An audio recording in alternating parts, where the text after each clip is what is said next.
Olá, gente, tudo bem? Bom, estamos encerrando o dia hoje. Já estamos no quarto do hotel. Agora são 00h22. Nós acabamos de chegar do restaurante, fomos comer alguma coisa, porque gastamos um tempo longo lá na Arca, mais a viagem de volta, que mais ou menos 1h30. E aí chegamos cansados, fomos descansar, depois fomos para o restaurante comer alguma coisa. E aí acabamos de chegar de volta no quarto do hotel para o nosso descanso, e amanhã é um novo dia.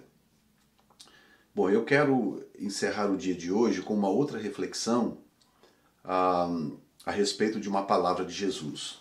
Ontem eu postei o vídeo sobre como nos dias de Noé, não é verdade? E o texto de Mateus. Só que no texto de Mateus, Mateus para por aí. Mateus fala sobre os dias de Noé e para por aí. Daí ele continua então na sua colocação escatológica. Mas Lucas faz diferente. Eu quero ler com você. Lucas pega a mesma colocação de Mateus e ele expande. Ele diz assim no versículo capítulo 17, versículo 26 de Lucas. Ele diz assim: e como aconteceu nos dias de Noé, assim também será nos dias do Filho do Homem. Comiam, bebiam, casavam e davam-se em casamento, até ao dia em que Noé entrou na arca e veio o dilúvio e consumiu a todos. Mateus para por aqui. Lucas continua, e ele diz, versículo 28, como também da mesma maneira aconteceu nos dias de Ló. Comiam, bebiam, compravam, vendiam, plantavam e edificavam. Aí veja bem, verso 29, mas no dia em que Ló saiu de Sodoma, choveu do céu fogo e enxofre, consumindo a todos. Primeira coisa que eu quero observar com vocês, nessa reflexão, fechando o dia de hoje, é essa expressão de normalidade que Jesus dá aos dias de Noé e aos dias de Ló que antecederam o juízo. Jesus está dizendo o seguinte, olha, assim como foi nos dias de Noé e nos dias de Ló, será também nos dias da vinda do Filho do Homem. Ou seja, haverá toda uma normalidade, a vida estará fluindo de forma normal. Agora eu te pergunto, tá? É uma pergunta que eu gostaria que qualquer pós-tribulacionista respondesse, por gentileza. Se a igreja vai ser arrebatada no fim da grande tribulação, você acha que durante a grande tribulação a vida vai estar normal a esse ponto? As pessoas vão estar casando, dando-se em casamento, plantando, colhendo. A vida vai estar correndo normal, tranquila durante a grande tribulação. Você acha que isso é possível? Porque para você ser pós-tribulacionista, você tem que acreditar que a vida durante a grande tribulação vai ser normal, porque a igreja só vai ser arrebatada no final da grande tribulação, e o Senhor Jesus disse que será como nos dias de Noé. As pessoas se casavam, davam-se em casamento, plantavam, colhiam, normalmente. E são palavras de Jesus. Eu acho que, pelo menos, a palavra de Jesus é a última palavra para todos nós, né? Porque se a palavra de Jesus não for a última, então não tem salvação para nós, né? E como aconteceu nos dias de Noé, assim também será, olha bem, assim será também nos dias do Filho do Homem. Será da mesma forma. Ou seja, a única forma disso aqui se cumprir nos dias do Filho do Homem é com um arrebatamento pré-tribulacionista. Por quê? Porque sim, antes do arrebatamento pré-tribulacionista, aí sim, as pessoas estarão vivendo uma vida normal, comendo, bebendo, casando, dando-se em casamento. Aí sim, aí acontece o arrebatamento e então desemboca o juízo. Mas se o arrebatamento for depois da grande tribulação, não tem como esse texto se cumprir, porque as pessoas não estarão vivendo uma vida normal. Não haverá essa passividade, essa tranquilidade da pessoa se casar, dar-se em casamento. Uma vida normal, como se tudo estivesse caminhando normal. Não, haverá um caos absoluto, total na Terra. inclusive com a possível queda de um cometa na Terra. A vida não estará normal. Então essa descrição de normalidade que Jesus passa aqui no livro de Mateus e no livro de Lucas não bate com a teoria pós-tribulacionista. Tá? E no verso 28 ele diz: como também da mesma maneira aconteceu nos dias de Ló. Então, como se não bastasse, para não dizer, não, pastor, isso aí é uma força de expressão que Jesus está usando, é uma força de expressão. Não, para não parecer força de expressão, Lucas revela que ele expandiu o raciocínio. Tá? Mateus omitiu, mas Lucas revela isto. Então ele disse: como também da mesma maneira aconteceu nos dias de Ló. Ok? Comiam, bebiam, compravam, vendiam, plantavam e edificavam. Ou seja, vida normal. Você acha que as pessoas faziam isso aqui nos dias de Ló durante a destruição de Sodoma e Gomorra?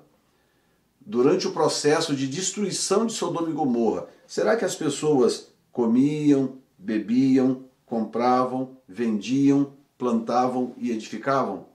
Claro que não. Porque a cidade estava em caos, estava em processo de destruição.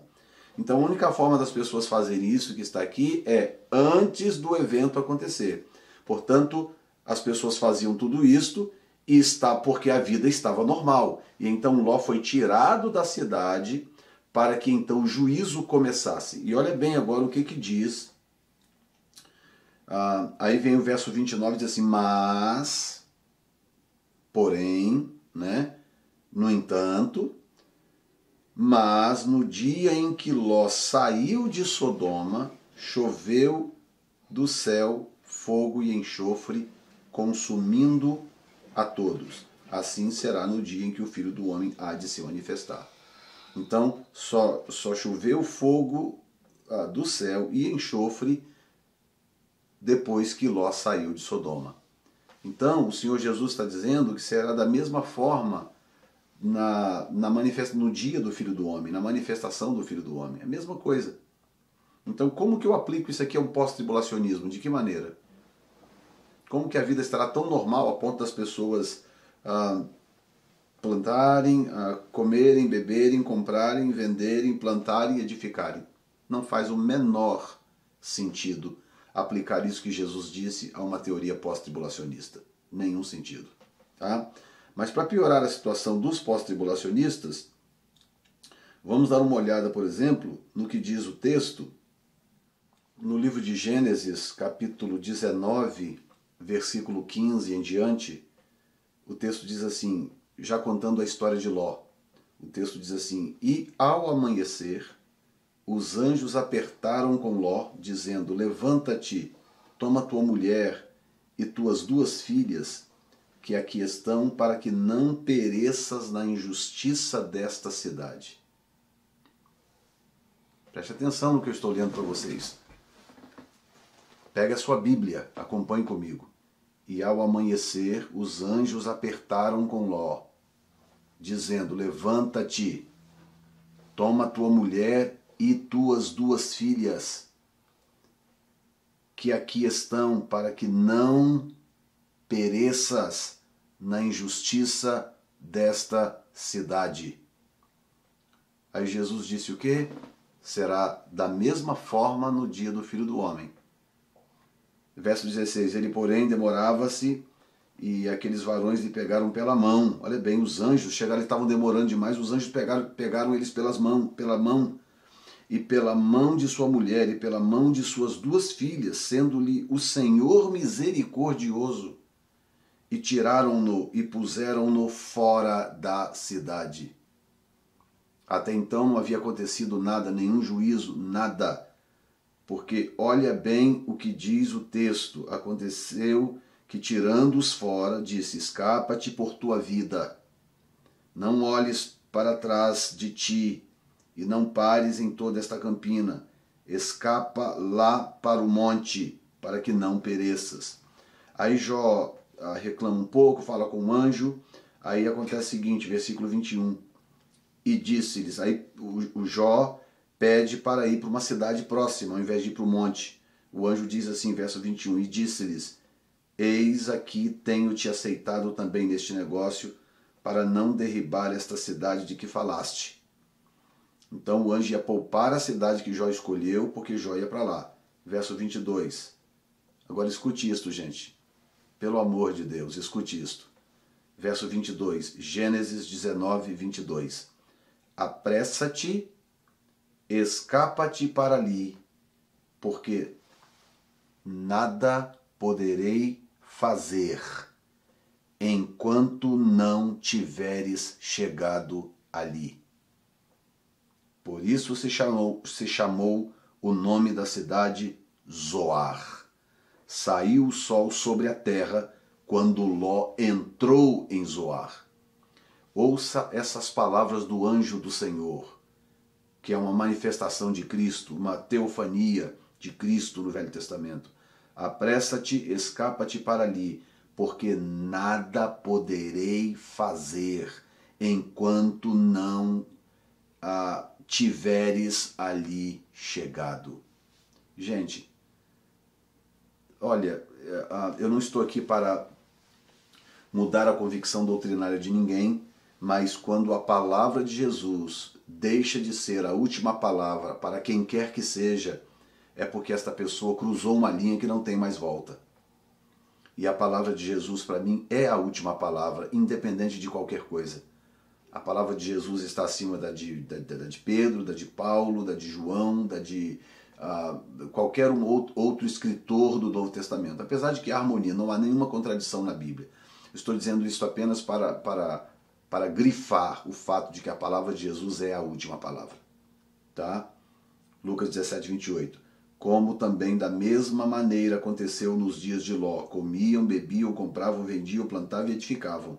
Mas no dia em que Ló saiu de Sodoma, choveu fogo do céu. Aí o anjo vira para Ló e diz assim, olha, rápido meu filho, você está demorando demais, rápido, porque eu não poderei fazer nada enquanto você não tiver a salvo, enquanto você não tiver chegado ali. Então, gente, esse texto por si só, hoje eu estava ali dentro daquela arca, fazendo toda essa filmagem que vocês estão acompanhando aí, eu estava dentro daquela arca, maravilhado, andando naquela arca de um lado para o outro, um prédio gigantesco, imaginando Noé com seus filhos e os seus, provavelmente seus funcionários,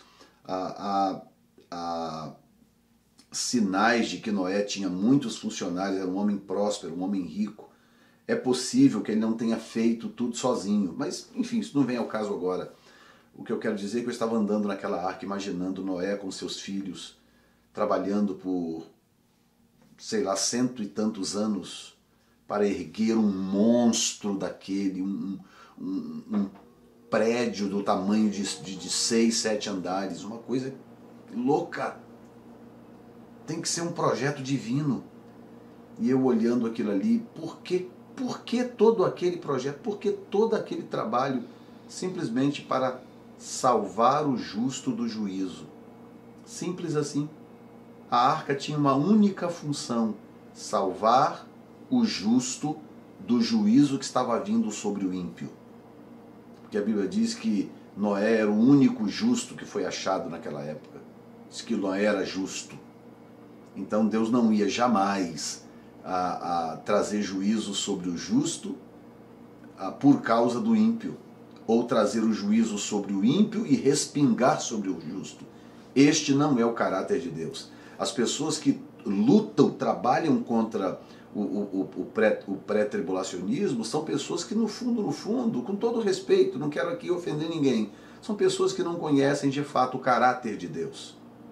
Deus não é um Deus que julga o justo junto com o injusto, que julga o seu filho junto com o ímpio. Deus não é esse Deus. Deus é aquele que, enquanto as pragas caem sobre o Egito, ele protege o seu povo e livra o seu povo. Então, eu quero deixar mais esse raciocínio, encerrando o dia de hoje, como nos dias de Ló. Não se esqueça, a vinda do Filho do Homem será como nos dias de Ló. Tá? Enquanto Ló não estava em segurança em Zoar, o juízo não desceu sobre Sodoma e Gomorra. Então, Se for diferente agora, a palavra de Jesus cai por terra. Para que a palavra de Jesus não caia por terra e permaneça, o arrebatamento da igreja tem que acontecer antes da grande tribulação. Tá bom?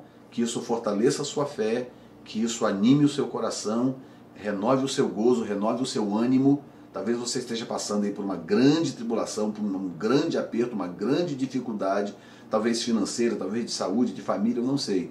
Mas eu trago esta palavra até como um alento ao seu coração. Deus não te julgará junto com o ímpio. Você é filho de Deus, você é lavado e remido no sangue do Cordeiro. Deus te poupará do momento da ira, do momento de julgamento que virá sobre o mundo. Tá bom? Alegra o teu coração, fortaleça a tua fé, porque o teu Deus te ama. Tá bom? Deus te abençoe, em nome de Jesus. Amém.